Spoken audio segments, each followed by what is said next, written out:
Although the troubles of our world hang heavy in the atmosphere and to a considerable degree affect us, our own private troubles remain the most difficult to cope with.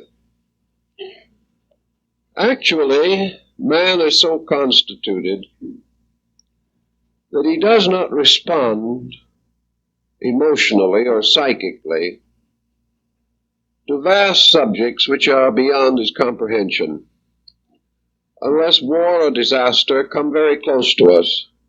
We simply cannot energize them in our personal thinking. We know about them, we feel about them, we regret all the ills of mankind, but we really give the greatest amount of libido to our own immediate situations, and therefore a reasonably secure life, a reasonably well integrated life, depends largely upon our ability to cope with small matters. Little immediate nagging situations have a tendency to gradually wear us down, to take away the basic joys of life, to tip us into neurotic situations. Consequently, each of us is faced with the immediate necessity of observing and contemplating our own conduct and its direct effect upon those we care for or those who depend upon us in various relationships.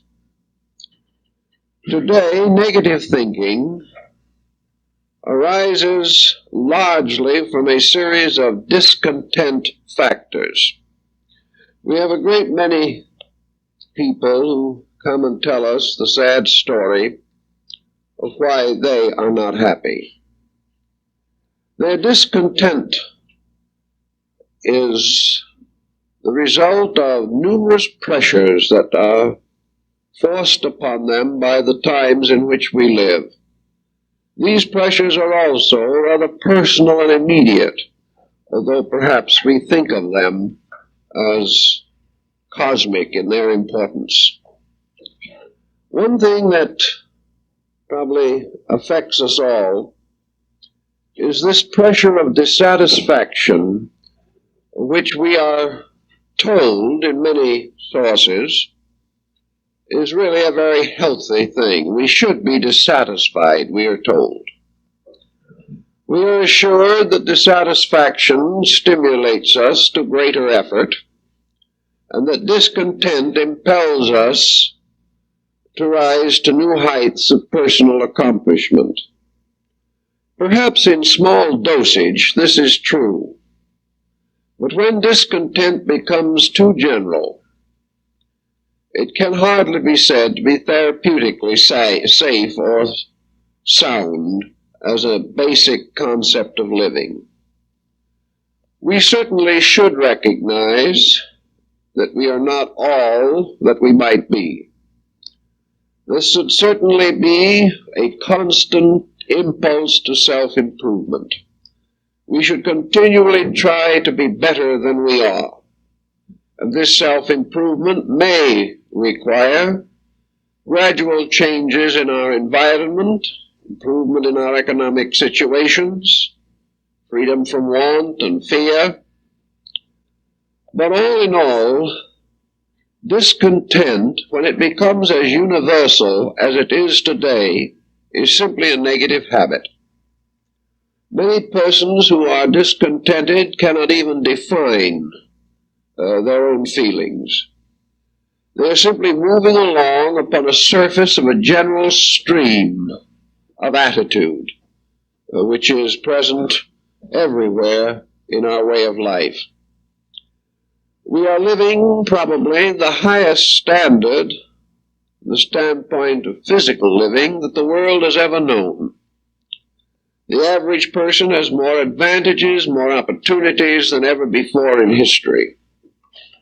We have raised ourselves from a standard of meeting the needs of life to the standard of desiring most of the luxuries that life can bestow.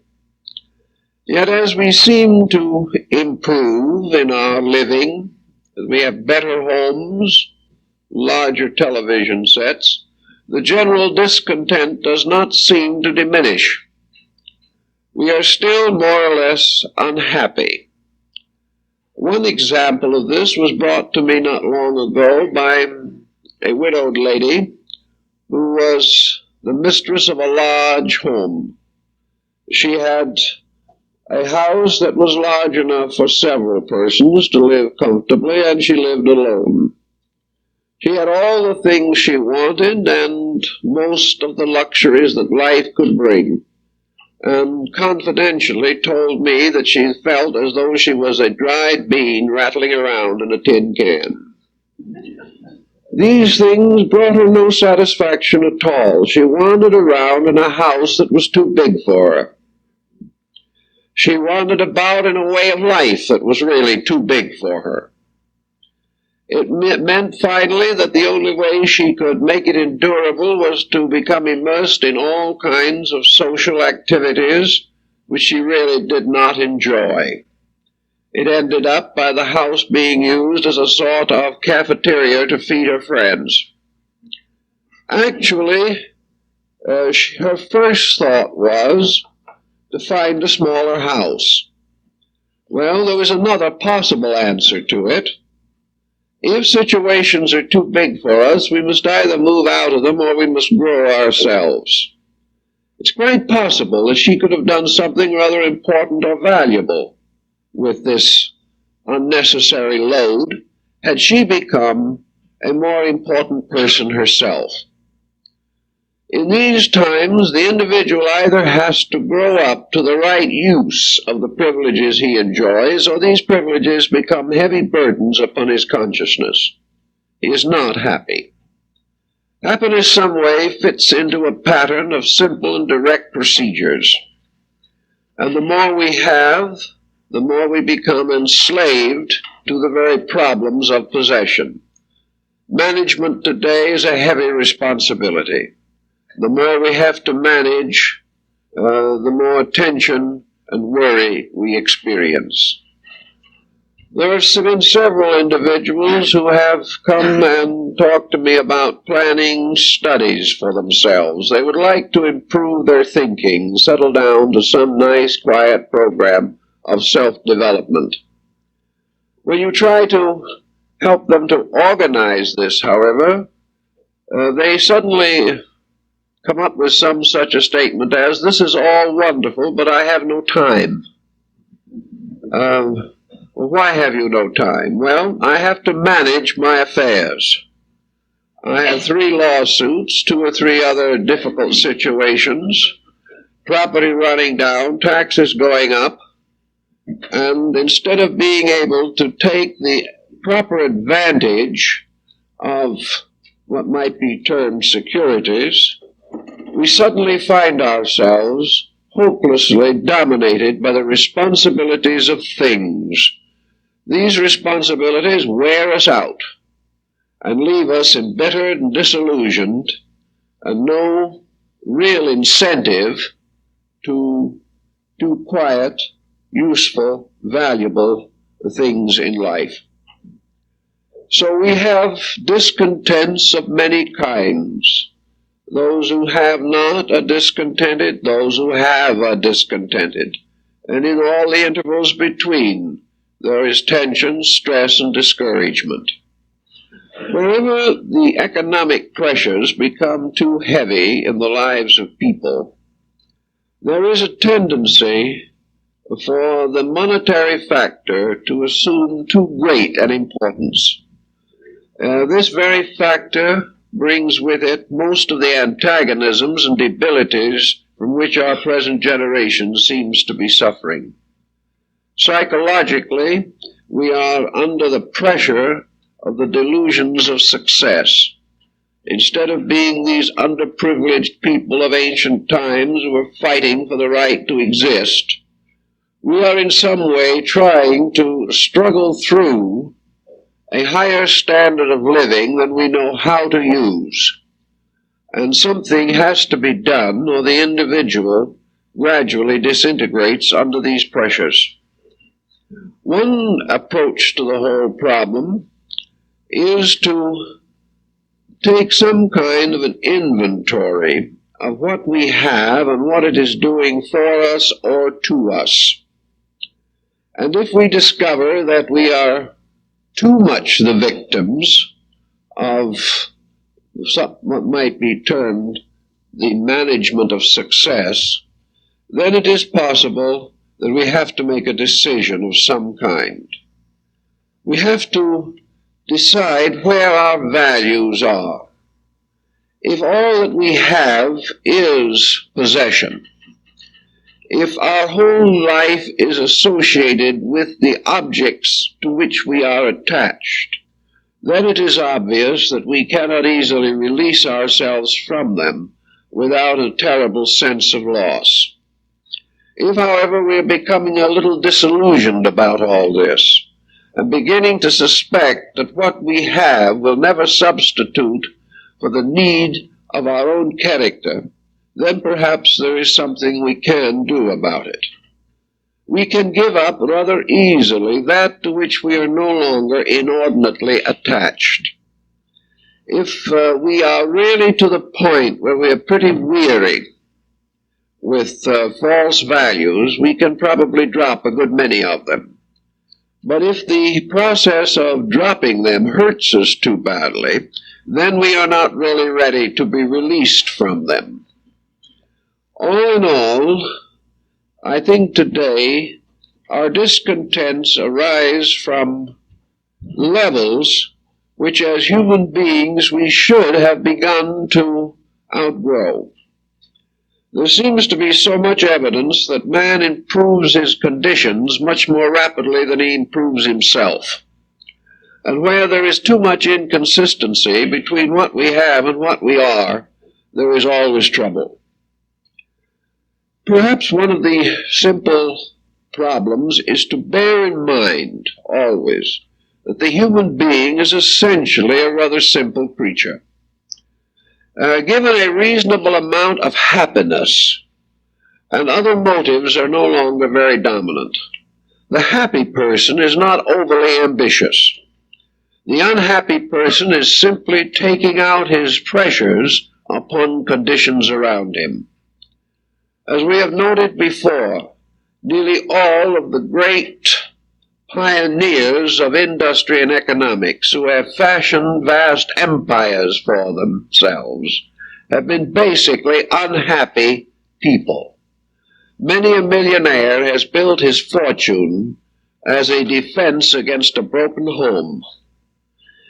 Gradually we turn from the things that hurt, usually personal things, and try to find some type of forgetfulness. And one way to forget small hurts is to bury oneself in huge endeavors. We turn away from the simple situations that we cannot control and move into larger areas where our difficulties are not so immediately noticeable to ourselves. If we surround our personal business with able executives and adequate financing, we can build some kind of a successful business in the majority of cases. If we have reasonable aptitudes and some skill and a fair amount of business judgment, we can be successful in this rather impersonal empire of business development. In this area, we can also find opportunities to lead where leadership is not possible in personal affairs. We find people that we can boss sometimes, and we take out all our unhappiness on them. We sense new responsibilities when we have stockholders, and we create new dedications to maintaining dividends. All these processes take us away from the immediate fact, the really evident fact that as individuals we are not successful. Some way we must find the secret of personal success. If we achieve this, perhaps we can maintain larger interests constructively. Perhaps we can be successful in various other activities. But if we are not successful in personal living, we will certainly end up with a thrombosis or diabetes or arthritis or one of the other slow killers which destroy our happiness or our physical securities even as we build up our economic patterns. So somewhere we have to begin life, base life, upon a kind of contentment. The individual must work from an inner peace, an inner quietude, or everything else that he does complicates his existence rather than advancing it. And most persons simply are afraid to face these heart-to-heart talks with themselves. They have fear of too many things. I know many people who are very afraid of their own families. They're afraid of their children. They're afraid of their relatives.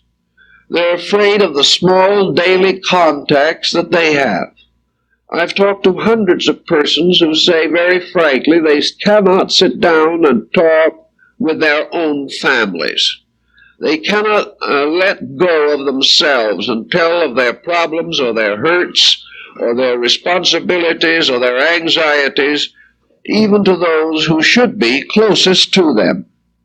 After all, friendship and relationship should give a certain release to the individual through the fact that he has someone in this world to whom he can talk, and who will at least give a reasonable degree of understanding. But due to the very situation that prevails, if an individual finally reaches the point where he breaks down and starts to tell his story, the individual who he tells it to finds this a glorious opportunity to extrovert his own difficulties. So it becomes a competitive problem of which one is suffering the most. And this leads to very little solution. I suspect that if more people could talk to those close to them, a large number of psychologists would have time to take care of more responsible cases. Many individuals today are spending from $15 to $50 an hour simply to talk to a professional listener. They want to unburden their problems on someone. They find that to go along locking everything within themselves is just too difficult. That it is really very necessary under some conditions to find some break in this armament of complete self-centeredness, which we perhaps contribute to, but which certainly we suffer from nearly every day. So discontent can arise simply from locking too much inside of ourselves. We build more and more negative patterns of anxieties because we do not know the facts. And here we find very often a situation that comes to focus after a death. We have had many discussions with persons who have just lost a loved one. And going through the family papers and the will and going through all the various details that apply in the settlement of an estate, the survivor suddenly realizes something of what the person who has passed on carried with them as a psychic load. And many of the survivors have said, if I had only known the facts, I could have made life much easier for this other person, and perhaps they would have lived much longer. But we simply do not think, we do not know. If the individual with whom we are working is locked, we make very little real effort to unlock them. And as most persons are interested primarily in their own troubles, The individual who is seeking desperately for an outlet to express his difficulties finds little but a wall of other persons' troubles surrounding him. There must be some simple human way of breaking through a situation of this kind. There must be some way in which the natural sympathies of life can particularly express themselves through persons who have intimate associations and who could be of the greatest help to each other. One of the problems that we have that is contributing to our vast load of psychoanalytical burden is the fact that the average individual has no longer much opportunity to orient himself in the simple ways of life. He is no longer able to find the opportunity to share his thinking or his problems with others. Young people starting out in life together fall in love and marry and really believe that they are going to spend the rest of their years making each other happy. In 6 months to a year, this tendency too often dies out, and each one of the persons settled back to the quiet process of making himself happy, if necessary, at the expense of the other. We are all so anxious to take care of our own feelings that we simply have lost the communion that existed in older times. Furthermore, in the older days, the demands for common understanding were greater than they are now. We had to solve problems ourselves. We had to work these things out. In those days, and it wasn't so very long ago, life centered around rather simple patterns. These patterns had to work or life was unendurable. Today, however, whenever close sympathies are not established or break down, the individual simply turns to outside interests. He simply turns away from the problem instead of heading into it. And when the home is not too peaceful and happy, the members begin to scatter, heading each in his own direction, rather than remaining as in the old days and sort of fighting it out. Out of this older association, some tragedies did certainly arise, but also there were many solutions. We have just as many tragedies today. They're a little different, but we do not have very many solutions arising from the realization that when we settle into a pattern, we have to work that pattern through into some successful termination. In this world, in spite of our general thinking, while we are all more or less alike, there are certain differences in temperament and character that have to be understood. Each person trying desperately to be understood is forgetting the importance of trying to understand. Each individual feeling that life is actually an opportunity for him to do as he pleases fails to notice the importance of trying to bring along with him into contentment others upon whose characters and attitudes his own happiness largely rests. Very few persons can be happy all by themselves. It is very difficult to be really contented in a situation in which other persons near to us are unhappy. Therefore, our own happiness to a large measure depends upon helping other people to find better orientation, to find better ways of communication with us. In every home, therefore, there is unfinished business that needs the doing. And if we are really serious people, if we're really trying to make a better world, there is a very good place to start in our own immediate affairs and problems. The race is divided, humanity is divided into several different basic psychological groups. These groups have to learn to understand each other. Now, we have tried to get some of this understanding out of textbooks, but unfortunately, these are not especially adequate. They're rather too scientific, too dogmatic, they're too impersonal to be very helpful in most cases. We can say that the average group of persons will include not only the introvert but the extrovert, and not only these basic patterns, but varying degrees of sensitivity. We have to realize that we cannot assume that all persons have the same measure of psychic sensitivity in themselves. Some are born with temperaments in which there is tremendous psychic protection against shock and stress. These individuals will go along, they may hurt other people, but they are seldom hurt themselves. They have an armament protecting their own attitudes. This armament can sometimes get them into serious trouble also, but it does mean that they can be under greater stress than some other people. In every group also there will be some extremely sensitive people. These extremely sensitive persons have almost no defense against psychic hurt.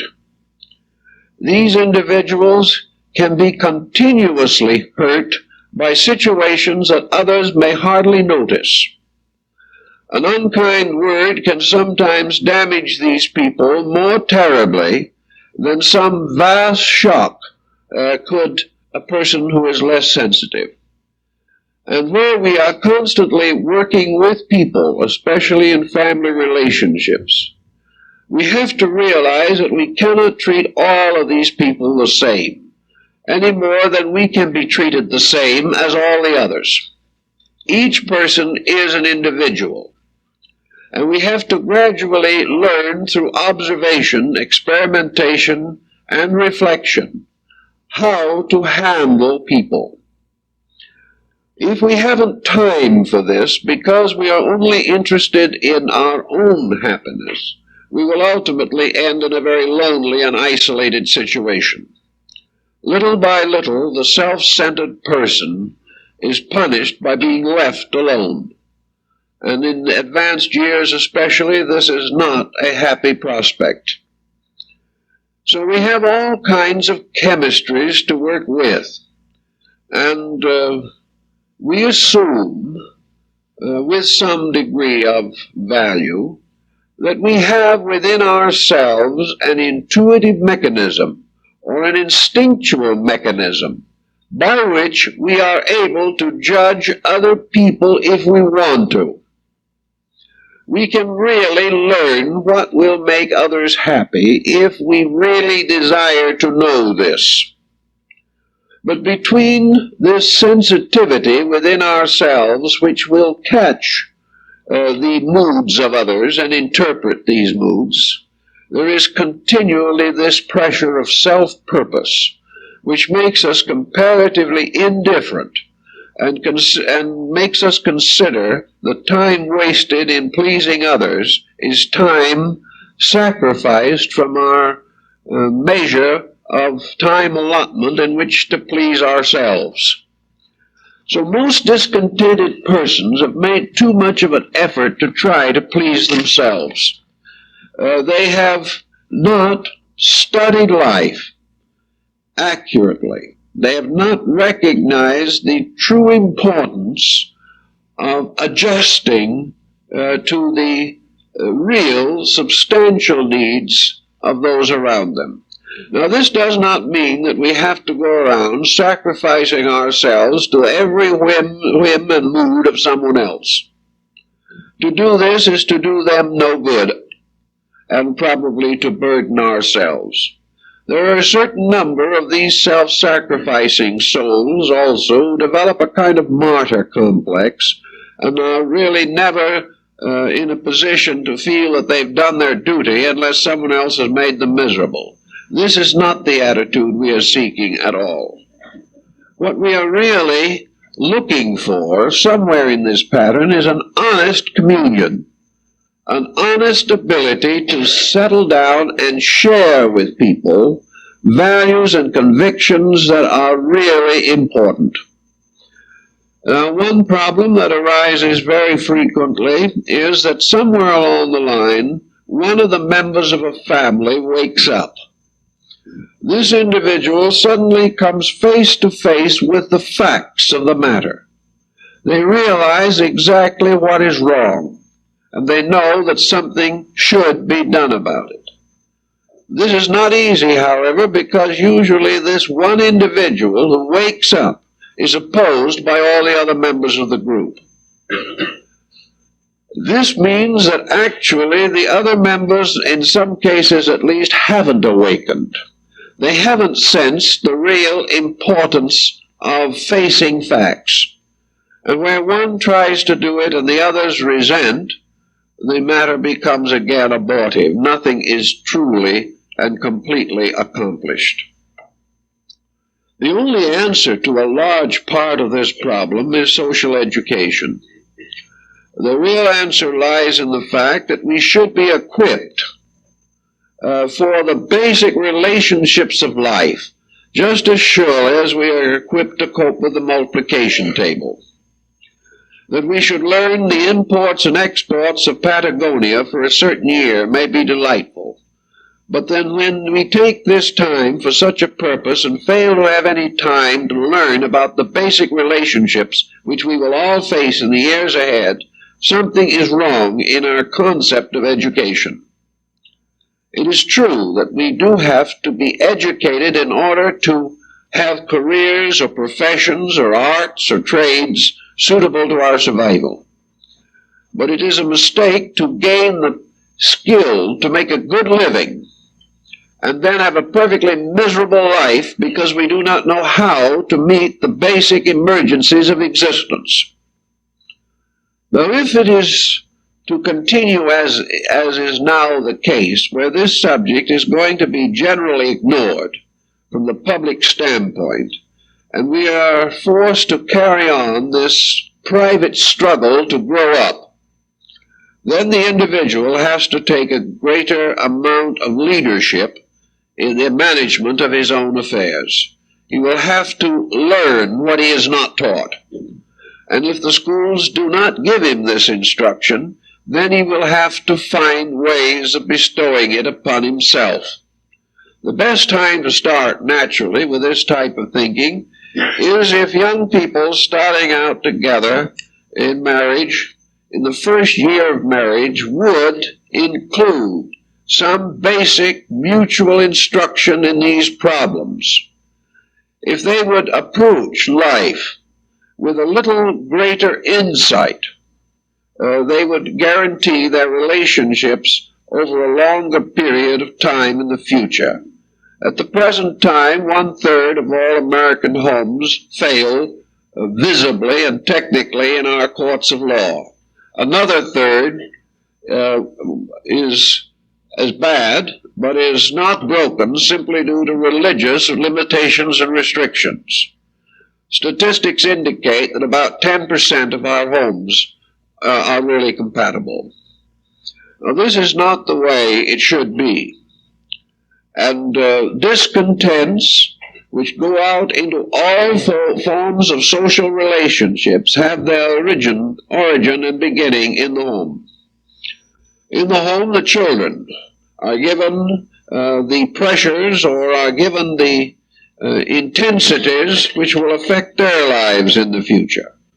And these in turn react upon the adult members of the family.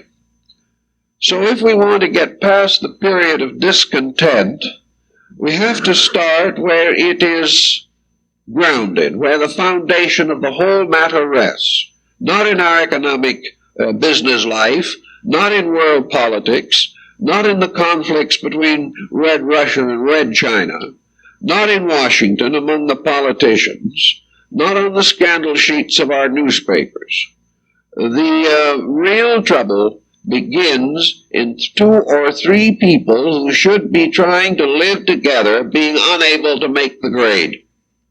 From this point comes the bitterness, the disillusionment that leads to all kinds of stress. And if we had solved this problem centuries ago, we would probably never have produced a dictator, because a dictator is just a neurotic, and his neurosis started in some phase of his own personal environment. We have to try, therefore, to work out some practical way of solving these kinds of problems. Now, there are several approaches to this problem. The Western attitude toward it is to break through the pressure in some way and really head into a positive, aggressive type of solution. In this, we start flailing about and let the chips fall where they will. We speak our minds, say what we think, insult whoever we please, and say this is the way to solution. Well, if we have the right kind of people to work with, this aggressive measure will probably operate with some success. But usually it is too little and too late, and by that time we only make uncomfortable people a little more angry than they were before. Generally, it doesn't work. The individual who simply blurts out his own feelings is only encouraging everyone else to blurt out what they think about him. So it gets a little worse all the time. The Eastern method is more subtle and takes a great deal more integration of the individual, but I suspect essentially is the more successful. The individual who is uncomfortable and unhappy in his personal relationships must gradually try to create a different standard of consciousness within himself. Actually, all problems have to have their ultimate origin in the consciousness of the individual. And in some mysterious way, this consciousness has to be re-educated away from its besetting sin, and that is self-centeredness. Nearly every person is at his worst when he is thinking about himself. When he is trying desperately to advance his own cause, he becomes heartless and ruthless and indifferent to the needs of others. So in the Oriental way of working on this problem, we do escape the common danger that strikes in the West. In the East, for example, family problems are handled in a rather different way. The individual does not have scenes in his home. These things are almost unknown among many persons of other beliefs and races. The protection of the integration of the home is a major consideration in most Eastern peoples. It is tied closely to their religion. It is tied very closely to their tradition, and both religion and tradition are strong. Now, if religion and tradition are strong, the individual can remain a little weak and still survive. But if religion and tradition are weak, then greater pressure is placed upon the person. Where he has no social pattern to support him, he has to be much stronger and wiser if he wishes to create successful personal patterns for living. If we have strong conviction about value, then this conviction helps us all the way along to protect value. When, however, in our way of thinking, we have had a tendency to cast overboard most traditional and religious values. We are simply saying that we are losing our common mutual supports. Where two persons are devout in a faith, and both persons are trying to live that faith, you have a tremendously strong, solid ground. If that faith tells both these people that it is their moral duty to be patient, we're going to have more patience. And where both persons are patient, there is greater probability that things can be worked out in a reasonable way. If, however, we discard this entire concept of the virtue of patience, if we take away from the individual all of the spiritual support of the Ten Commandments and the Sermon on the Mount, we leave this person with very little to support him except his own purposes. We have in Christian Scripture tremendously powerful statements of cooperation. We are told that it is useless to assume that we believe in God unless we are friendly and kindly and peaceful among ourselves. That if we would truly say we love God, we must at the same time prove this by the practice of mutual affection. If this was a really powerful doctrine in our lives, we would have certain moral support from it. If we actually believed that kindness and peace and forgiveness were real dynamics, we wouldn't have so much grudge and so many deceits and pressures. Another group of supports come from tradition. Tradition is the respectable way of doing things. Tradition was the foundation of status among most older peoples. The individual, for example, who had a badly regulated home was disgraced by this circumstance alone. The individual whose children were not orderly was a social outcast. It wouldn't make any difference how much money he had, how well he lived, or how deep his swimming pool was. If his children were not courteous and well-mannered, he was ostracized. Now, with a tradition of that kind, nobody wanted to be different. The children did not want to be different from other children. And if other children were well-mannered, they wanted to be. But little by little, tradition has been discarded. We are so glad, happy, and proud of the fact that we are free from all the traditional burdens of the past that we forget the value of tradition. We forget the value of the standard or level upon which respectabilities were maintained. It was assumed that the individual who did not have a peaceful, integrated, well-regulated home could not be regarded as a gentleman or a lady. If you had children who damaged the neighbor's property, you belonged on the other side of the track. There was nothing to mitigate this. Every individual was judged by certain standards. And because these standards were the ones that were accepted, the individual either kept them or doomed himself to failure. Where higher standards of this kind were maintained, it was easier also for the family to protect itself. From the lack of these standards, it becomes almost impossible for a family to guard the character of its own children. The children no longer will respond to discipline because they are surrounded by undisciplined children whom are their associates. Little by little, the loss of tradition breaks down the whole pattern. And as this traditional pattern becomes more and more undermined, we have substituted for it the most miserable deception that there is, namely, that now religion and tradition are both secondary to success.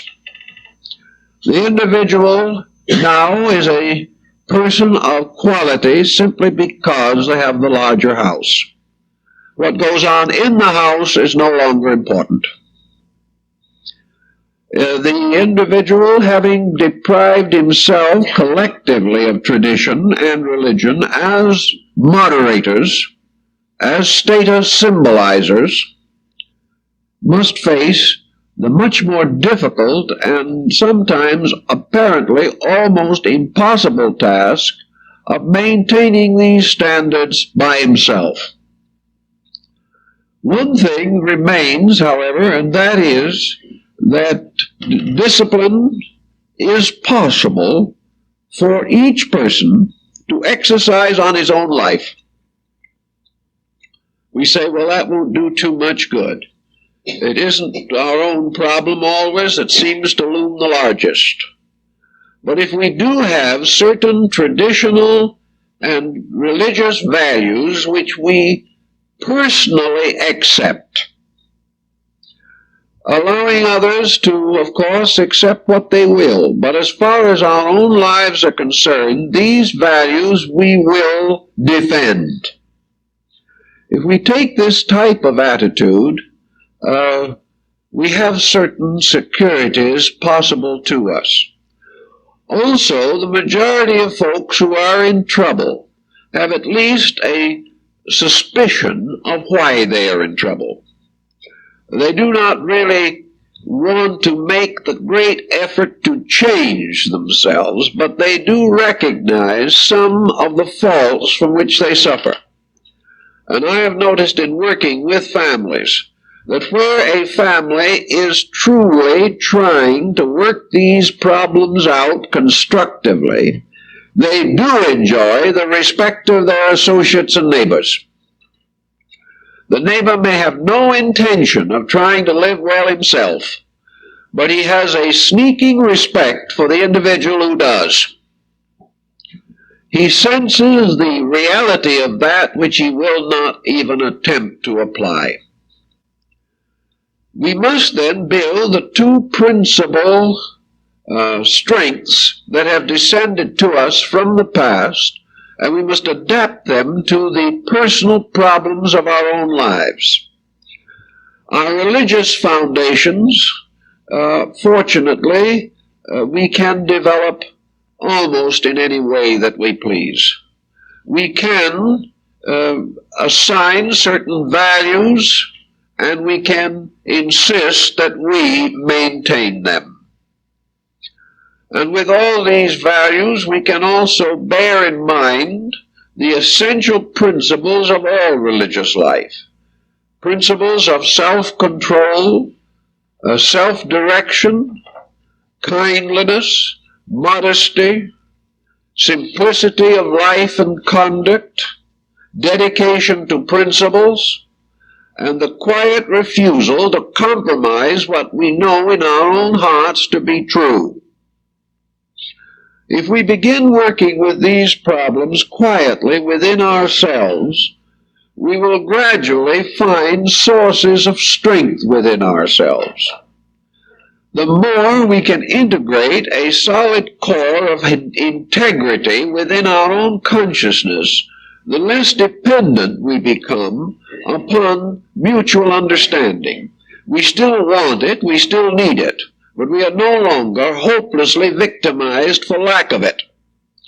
The individual, for example, who cannot discuss his convictions with his own family or friends, has at least a certain degree of integration if he can clarify and simplify these convictions in himself and build his life around them in a manner to relax tension. I think the greatest gift that religion can give to the average person is that it can bring a certain kind of peace to the inner life. If this inner life is quiet, if it is built around a core of faith, then the pressure of the personality is reduced, and this pressure does not flow out so heavily upon other people. if we have more integration, we are not so dependent upon the cooperation of others. We no longer have to be understood by someone else, because we have gradually learned to understand not only ourselves, but why the other person does not understand. And out of it can come a very deep appreciation of value, and we become less demanding of cooperation, because we begin to appreciate why it is difficult to secure. Around the same concept, we can build the best part of our traditional way of life. We have one phase of tradition that we can always attempt to maintain, and that is the tradition of personal gentility, what Confucius so well called the superior person. Each of us has a humanity in ourselves which must be defended through conduct. We represent a certain kind of creature. We are different from all other species known on this earth. We have faculties and powers that they do not possess. We have abilities to express ourselves which they do not have. And we have resources within our own consciousness which can be developed according to our own insight and understanding. Man is therefore a kind of creature. He is human. And as Cicero pointed out, the term human, which we imply as being our state, also implies the overtone of humane. The human being is the creature in nature that is capable of living above a level of, we might say, animosities and antagonisms.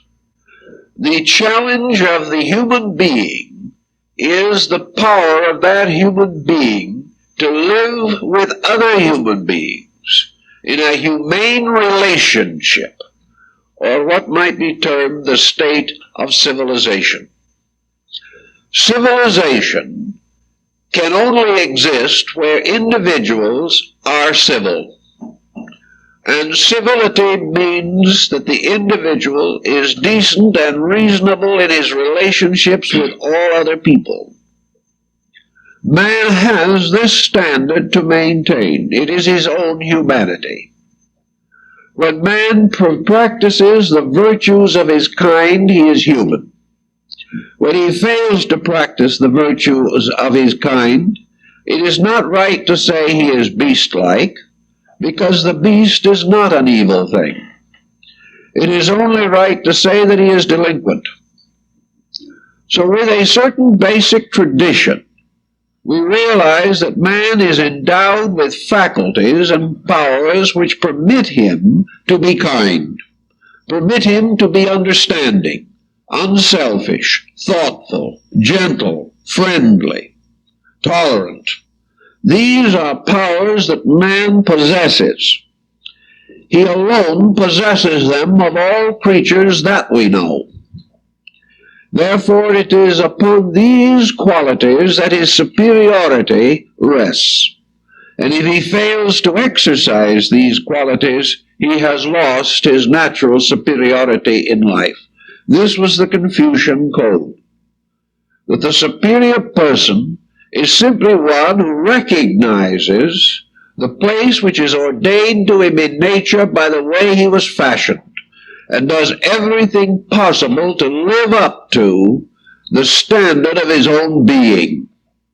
And if he will do that with as much thoughtfulness and as much honesty as he can, he will gradually discover that his ways of life become more temperate, that his understanding becomes richer in value, that it is possible for him to reconcile many differences that previously disturbed him profoundly. The question then naturally arises, what happens around a person if he himself changes? This is not always easy to answer. Actually, it is a secondary question, but to most persons who think in terms of utilities, it is important. I think we can say that in the majority of cases, improvements achieved by a person within himself are reflected around him as better living conditions. This is not always true. There are some individuals who are insulted by the virtues of others. There are individuals who are offended when people try to live a little better. And for the most part, when we begin to control ourselves, we become a tremendous controlling force in the environment in which we live. And for the most part, the individual whose achievements are real and not assumed, who actually achieves certain improvement and lives this improvement every day of his life, this person does improve his environment. He does help others who are wavering to maintain their own values.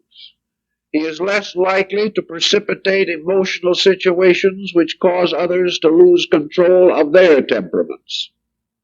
One way in which we can help other people is not to press them to the point where they do lose self-control. But once this is lost, we become very violent and unreasonable beings. If we do, however, start to organize and integrate our own resources to the best of our abilities, we will discover more of what is of real value, and we can make judgments more acutely and more correctly on all problems. If we do have a reasonably high standard of living, and this can be maintained without injury to ourselves or others, then a greater internal integration helps us to enjoy this standard of living, rather than to be a victim of it. It helps us to have the courage to establish within our own life pattern principles that we think are right. It enables us to bring more order, discipline, and integration into those relationships which are under our influence. And if we are executives, our lines of influence are even greater. There is scarcely anyone in the world, however, who does not influence others to some degree. So to get hold of our problem here, to move away from being constantly immersed in problem, we have to begin to build within ourselves the foundations upon which a positive mental reaction to life can be established. We cannot build a positive mental life over a vacuum. We cannot be negative on the inside and positive on the outside without making fools of ourselves in the long run. Any positiveness which appears on the outside is either merely tyranny, or else it arises from positive integrations on the inside. If it shall so happen that we are seriously concerned with trying to get a better reaction to life, then we start in by building the simple, traditional values of things. We begin to estimate and understand what our abilities are, what our limitations are, and what our ethical code requires of us. No great ethical code of a really successful nature requires that we dominate other people. And one of the great problems of discontent is this continuous effort to run other people's lives. They object, sometimes build strong resistance against us, leading to frustration within our own natures. As people constantly say, I tried so hard to change him, but I just couldn't do it. This is a great cause of regret. Well, perhaps he needed changing. It's quite possible he did. But the only way we can change another person, really, is to help that other person to get insight. And the only time we can give them insight is when we have it. There is no use trying to impose one level of mentation upon another, or for two minds to lock in a deadly battle of mental energy to see which one can last the longest. The answer always is to build from a relaxed center. This we have to do. And in order to build from a relaxed center, we must finally give up doing those things which we should not ever have done. Nor must we demand victory where victory is impossible. Nor should we permit ourselves to build a personal code in which our own happiness depends upon the sacrifices of other people. As long as we have these wrong basic attitudes, we are going to be weak. As long as we are inadequate in ourselves, we are going to gradually fall into negative predicaments. To make the situation perhaps a little more simple and direct, I think that one thing we should always, or should all try to do, is to take an inventory of what we know. Some way to create at least an archetypal picture of the kind of person we believe the universe wants us to be. Now, if we have no experience in such thinking at all, it is probable that we'll get into trouble. The only answer then is that if we have no idea what a good person is, if we have no idea what constitutes a worthy code, if we can't say to ourselves that we have some suspicions above pure platitude on this subject, then we have to fall back upon the wisdom of the ancients, the old ways that were the traditional ways. If we want to form a good life without any true pattern to go by, then we have to pattern our lives upon the good lives that have gone before. For the average Christian thinker, the life of Christ constitutes an acceptable pattern. Others may find some kindly saint who suits their needs better. Others may choose from philanthropists or idealists or those who have made great sacrifice for common good. But we will observe that the world has gradually honored those most honorable. We see the kind of living that is remembered with gratitude by all mankind, and from the brief study of the biographies of such persons, we can get some idea of what constitutes a reasonably superior life. We will find, for instance, that in almost all great lives that have really meant something to humanity, there was in those lives a wonderful personal humility. These people never really believed they were good. They were never trying to outshine anybody. They had a very natural, deep, simple faith. They found most of their consolation in worship. And they found their greatest worship in the service of their fellow men. These unselfish, impersonal, humble people are the world's great. Sometimes they are ignored and persecuted in their own day, but out of time they have emerged as the great examples. And these great examples can help us if other sources of inspiration are not immediately available to us. So out of some noble existence that we profoundly respect, we can gain the sense, at least, of what constitutes the good life. Perhaps through our own studies, if we are interested in comparative religion, or in mysticism, or philosophy, or psychology, we will also be able to estimate something of our own need. We can realize the mistakes that we make. We can consider those parts of our natures where our own achievements have not been adequate. And we can say, from my studies or from my thoughtfulness, I know I should do this instead of what I am doing. But in one way or another, we must get this pattern of what might be considered proper purpose. And we must recognize the need of the continuous cultivation of this pattern. Now, how can we cultivate a pattern of this kind? Obviously, patterns, like little children, are born and grow and finally reach their maturity.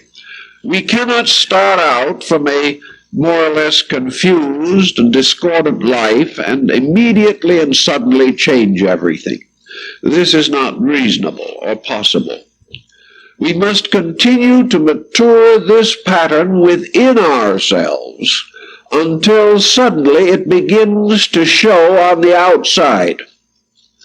We must never put the pattern on the outside.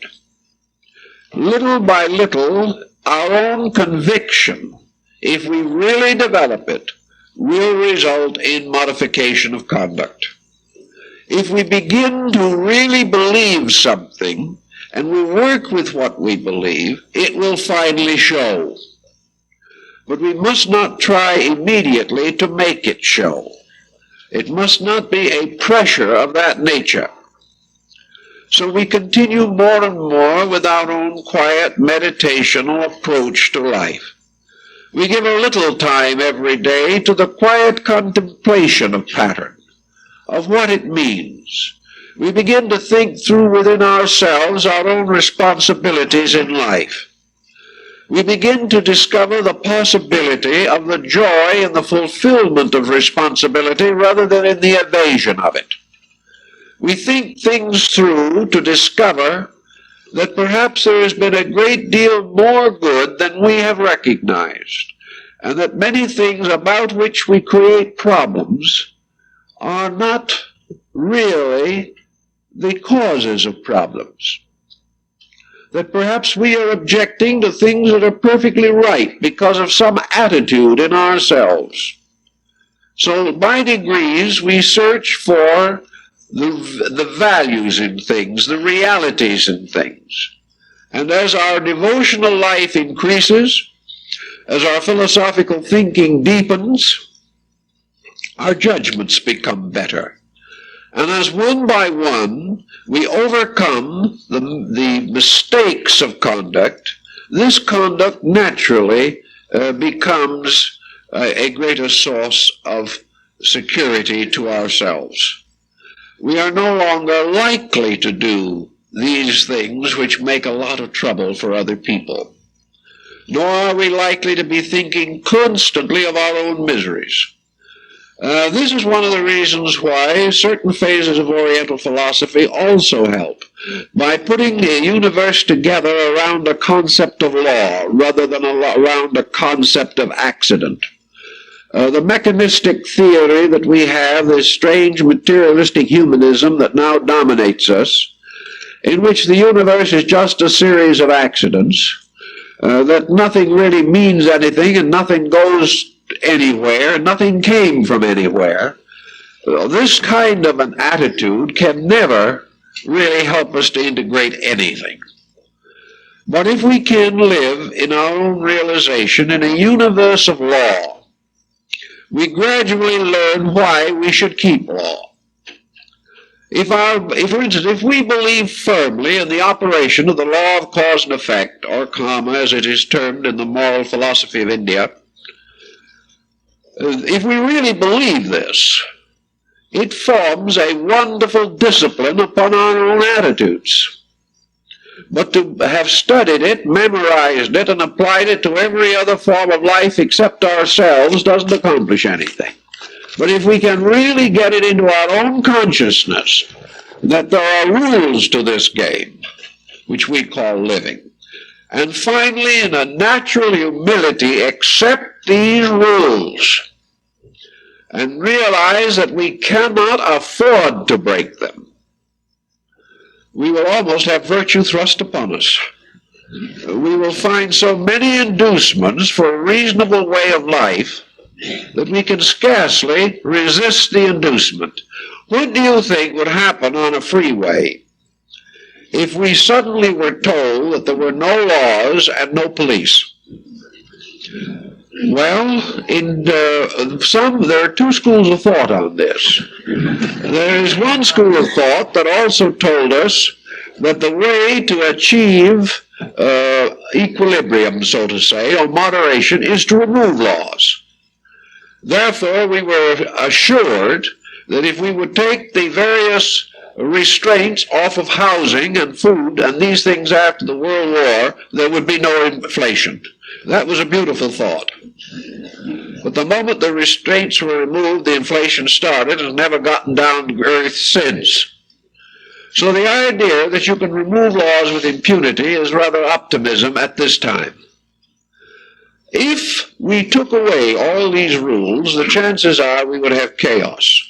We might not have so many accidents because no one could move at all.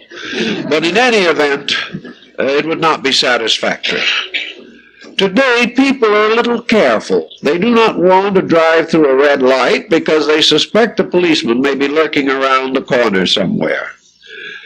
We are kept to a certain measure of personal honesty by fear of the common law of our country or community.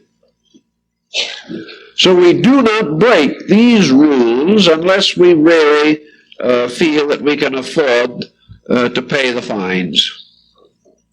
On the other hand, far more inevitable than all the codes that we have ever built up, far more inevitable than that policeman around the corner, is the working of the law of cause and effect in nature.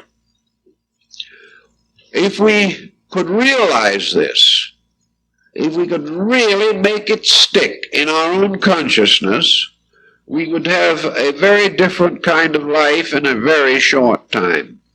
Supposing we said to ourselves that every time an ulterior motive moves us to action, we have subjected ourselves to the inevitable fact that we will be exploited by someone else.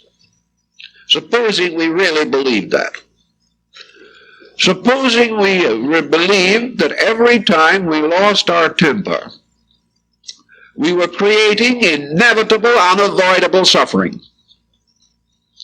That every time we exhibited jealousy, every time we gossiped against our neighbor to his detriment, we were opening ourselves to an inevitable retribution, and that retribution was 1,000 times more certain than any physical law that we create in the area of legislation. It is always possible that we will go through the red light and there will be no policeman around, and we will have a strange sense of exaltation. Wherever any destructive or negative attitude takes hold of him, he is creating a pattern which will hurt him inevitably and completely. If he can get that thought firmly fixed in his mind, that this universal pattern operates absolutely, not because of some deity with a book sitting up in the sky, but because all of these patterns of action and of conduct have their own inevitable psychochemical reaction upon man, that they affect him just as surely as any law that can be imposed upon him. One man breaks a serious law and is sentenced to 10 years in prison. Another individual breaks a similar law and is sentenced to 10 years of private, mental, and emotional misery. He doesn't go to jail, but he suffers just the same. In fact, he might wish he was in jail and had a rest. So the problem that starts down in the beginning of this thing is the individual to more or less take his stand on some basic pattern of life. And the best pattern upon which to build is justice. Now, the moment he believes in this, and believes in it firmly, he knows that the misfortunes that occur to him, or the complications that arise in his life, are due to two causes.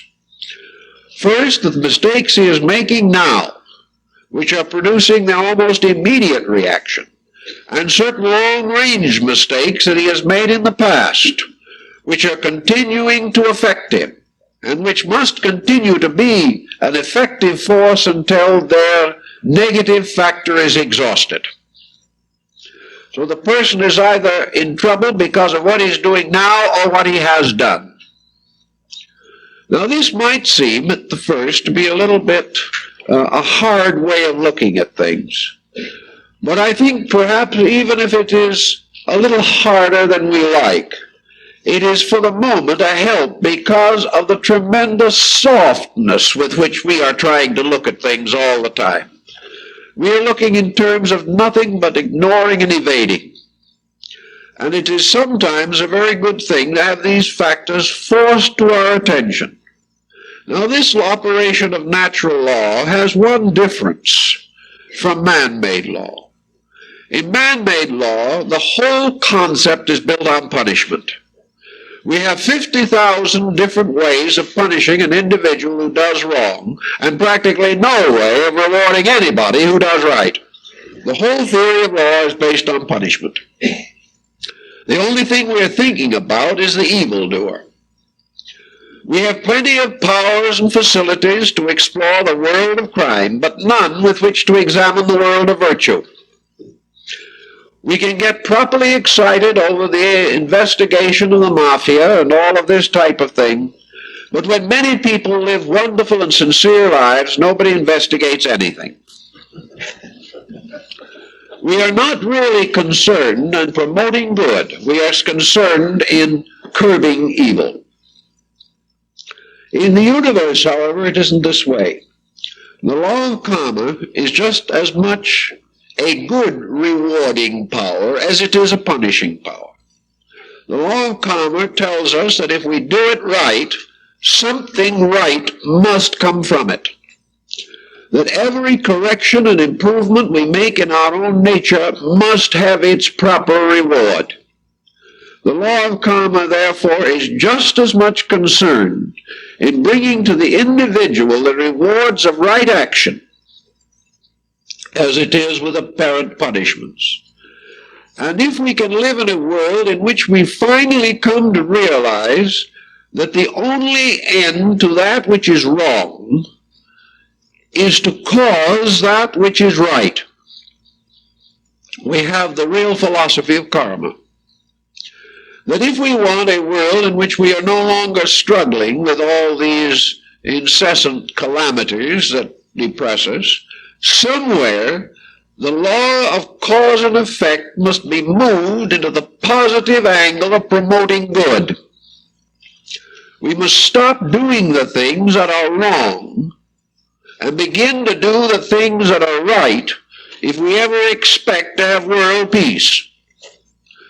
We will not have world peace by policing the mistakes alone. In the same way in our personal lives and in our personal experiences with people, the end of the whole plan is that we must begin to quietly construct a pattern that must produce good in the fulfillment of the operation of law. We must cause good. We must so live as to cause good in ourselves. We must so conduct ourselves that in our relations with other persons we are only causing good. If the other person does not respond immediately, this does not affect the inevitable fact that the good which is caused will come about. So to get out of negative thinking, which is this continual nursing of the difficulty, we must begin to get the more positive attitude, the more correct, lawful attitude, not one based on Pollyanna and her platitudes, but based upon the simple operation of natural law. If we want to have help, which most people would like to have, then we must cause health. And we cause health by conserving mental and emotional and physical resources and using them properly. It may be that our karma from some past time will not permit us to be robust at any given moment. But unless we want to continue to be miserable, we must gradually cause misery to die within ourselves. We must bring about the end of misery. If we want to come to the point where our relations with other people are happy and just, we must bring to an end the unhappy and unjust relationships which we hold to any other creature.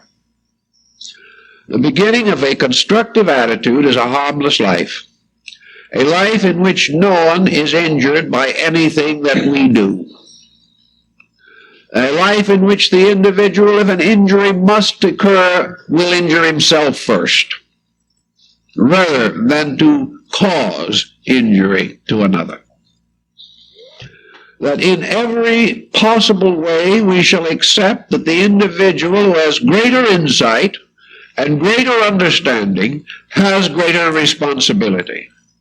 And in the case where a thoughtful or enlightened person is working with others who are less thoughtful or less enlightened, then the person who knows has the responsibility of leading the others as correctly as possible. That always the responsibility lies within the person who has the knowledge.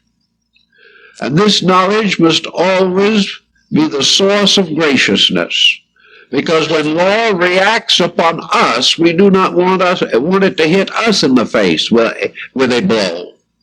Therefore, we should not strike others. When we feel like being cruel to another, let us remember that this is going to inevitably result in someone being cruel to us in our emergency, simply because we have not taken out of our own consciousness the cause of this cruelty. Well, we can say, but no matter what I do, there's no way I could prevent someone else from being cruel to me if they wanted to.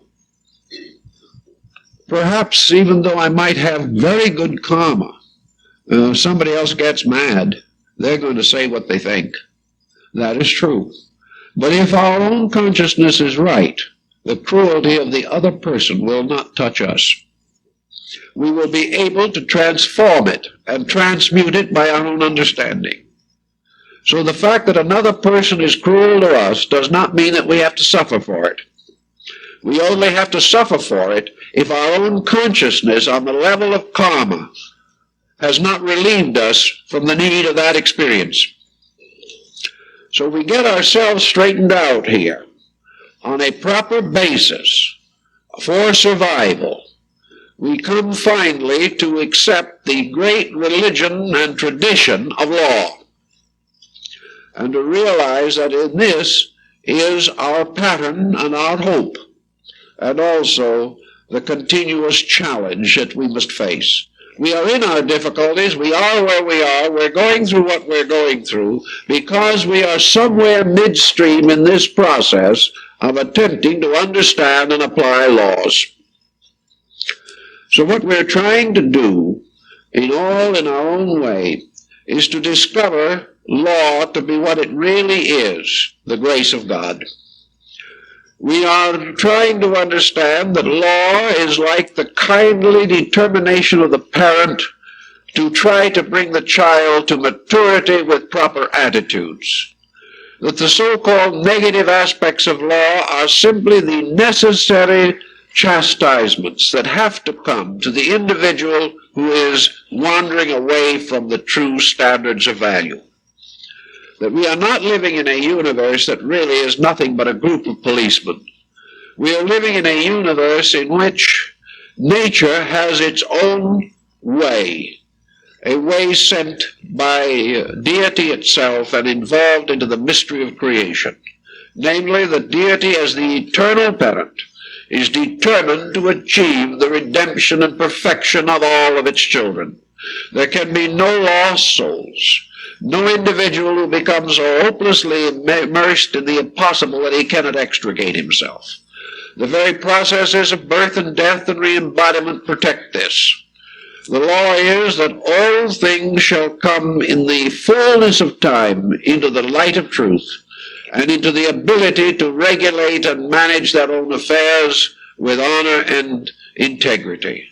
But to achieve this, we live within a pattern which is constantly challenging us to insight, understanding, and the living of a proper code. If we get hold of these principles, we have no longer any problem of negative thinking. There isn't any. There's only one kind of thinking if we really want to think straight, and that is to think in terms of growth. To think in terms of the simple fact that we live in a universe in order to learn. That we are not here primarily to be rich or to be happy or to be successful in the physical things. These may come, but they are of secondary importance and must be left behind anyway. What we are really here for is to grow. And a constructive mental attitude is one which enjoys growing. A positive mental attitude is one that believes in growth under law. And the individual who begins to understand these things cannot have any doubts and fears, because doubts and fears cannot exist in a universe that is divinely regulated by immutable processes. The only problem we have, that we ever have to worry about, is to make sure that we are keeping these rules. And we have every reason to know that we are endowed with faculties capable of keeping these rules. The law of karma exists only for us, because man is the only creature that has been so endowed that it has the choice between right and wrong action. And it's therefore only where this exists that law of karma operates. For the purpose of the law of karma is ultimately that all individuals shall choose right action. And nature keeps on teaching until this is the achieved end. So anywhere along the line, we can begin to operate in harmony with this. We can begin to realize the importance of kindly, honorable thinking. We can begin to realize the importance of certain unselfishness and self-sacrifice. We are no longer bound and dominated by ego. We are no longer ruthless in our actions. We are no longer vibrant with our own dissatisfactions. And simply recognizing that the universe is right, that we have the power to be right, we can go along pretty constructively. And we can have patience for other people, realizing that they are struggling along too. We can help when we can. But we will lose the idea or belief that it is necessary for us to build our happiness over the domination of other people. This is not the answer. Our own happiness is built through the directing and simplifying of our own conduct and bringing it into harmony with universal principles. If we operate according to those principles, we have nothing to fear. And if we do not operate in harmony with those principles, fear does no good. We have to get in line. We have to use what we believe. And if we are not yet well enough informed to make decisions, we must give the time and effort and thoughtfulness to learning to know more about the workings of the universe, so that we can finally make these decisions, make them clearly, and live them honorably. If we follow these procedures, there will be no negative thinking, because there is nothing left to be negative about. We do not live in a dishonest world, therefore negative thinking is useless. We live in a world of merits, of values. If we cooperate with value, it's a good world. If we cooperate with that which is not valuable, we suffer with it. So in our way of philosophy and our way of thinking, constructive thinking is not holding a platitudinous attitude about something. Constructive thinking is to build the entire mental pattern upon immutable foundations of justice, integrity, virtue, beauty, love, and truth. And if we start and build there, the rest of the pattern will unfold naturally, and most of our problems will solve themselves quietly, gradually, but inevitably. Well, time's up, so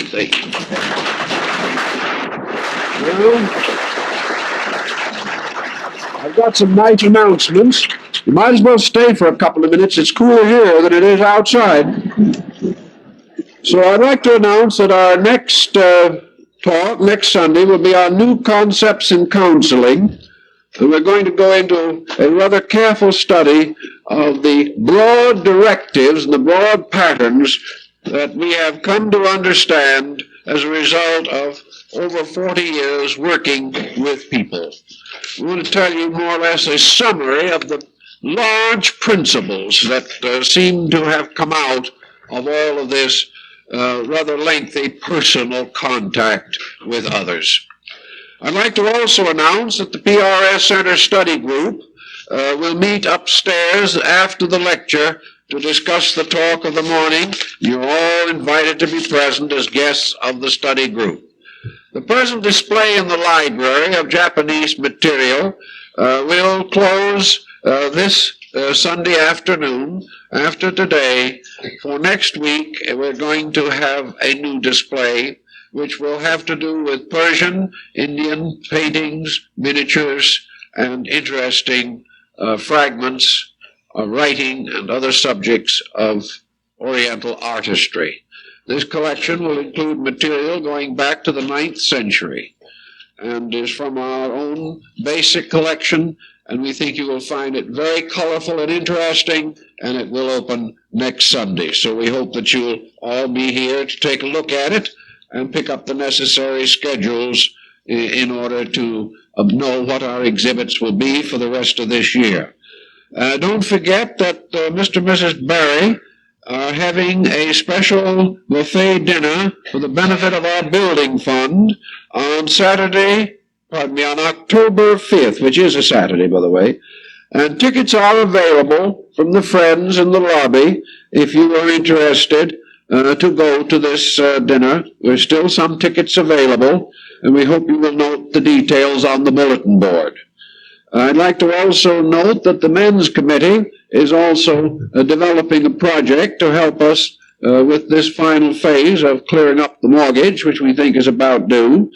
And if you would like to know their little project, which we think you might find rather interesting and a little bit exciting, we suggest that you speak to Mr. Olson, who will give you more details about that.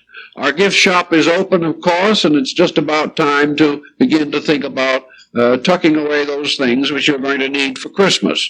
Now, we found from long suffering that a very good time to start working on next Christmas is the day after New Year's. Because by doing it in that way and putting away a little now and a little then, you are not at all caught when Christmas arrives. And if you have one of those Christmas bank accounts, by the time it comes to draw it out, you can spend the money on yourself, because the Christmas gifts will already have been taken care of through the year. Well, you can't do that, but it's now getting close to the 1st of October, and we do have some interesting things which we hope will help with your Christmas shopping, so we strongly recommend you visit the gift shop. Here you can begin to accumulate the small things you will want later, and at the last minute there will be no tired feet, no hustle, no confusion, and you can relax and enjoy Christmas and not look forward to it as an emergency. So we hope you'll all visit the gift shop, and beginning on October 2nd, it will be open on Wednesday evening before the Wednesday evening lectures. Until then, however, it is open this afternoon. There on the book table, Psychic Malpractice, a lecture about whether or not we can be influenced against our will is now available. In connection with the talk this morning, we can recommend The Quiet Way. And in connection with the class talks that are going to start on Wednesday evening, we have an article in one of our journals which you can secure on Japanese flower arrangement. It contains a number of principles that will help you to appreciate the new Zen seminar, which begins on Wednesday evening. So we thank you very kindly. Hope that you will visit around a little this afternoon, that we'll see you next week and perhaps on Wednesday evening. Thank you for being with us.